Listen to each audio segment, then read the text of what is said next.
زکوٰۃ دینا یا کوئی بھی صدقات کرنا احادیث کے مطالعہ سے ہمیں یہی ملتا ہے، یا فقہا کی عبارتوں سے یہی ملتا ہے کہ سب سے پہلے اپنے گھر والوں پر خرچ کیا جائے۔ اور چونکہ فقہا نے اجازت دی زکوٰۃ دینے میں، سوائے ماں باپ کے اور اولاد کے، بہن بھائیوں کو بھی دی جا سکتی ہے،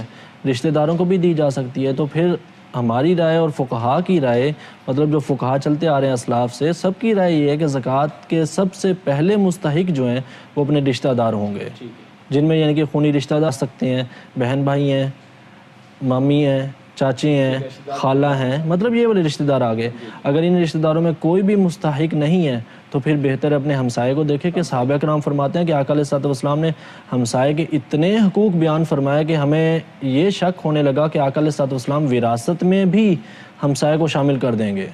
تو اگر حضور نے ہمسائے کے اتنے حقوق بیان فرمائے ہیں تو پھر زکوٰۃ کا، یا میں اگر زکوٰۃ دے رہا ہوں تو پھر میری زکوٰۃ کا پہلا مستحق وہ میرا ہمسایہ ہونا چاہیے۔ اسی طرح ایک اور چیز، ہمارے آج کل کے دور میں ایک رواج ہے، گھروں میں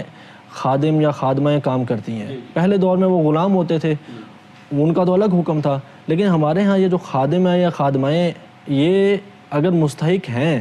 تو زکوٰۃ کے یہ بھی سب سے پہلے مستحق بنتے ہیں، کیونکہ یہ اس طریقے سے ہمارے غلام نہیں ہیں، ہم نے ان کو پے پر رکھا ہوا ہے۔ تو اگر کسی شخص نے زکوٰۃ دینی ہے تو ہماری رائے تو یہی ہے کہ وہ بجائے اس کے کہ وہ دور جا کر دے اور اپنی واہ واہ کروائے، بہتر یہ ہے کہ آقا علیہ الصلوۃ والسلام کے فرامین کی روشنی میں اپنے رشتہ داروں کو،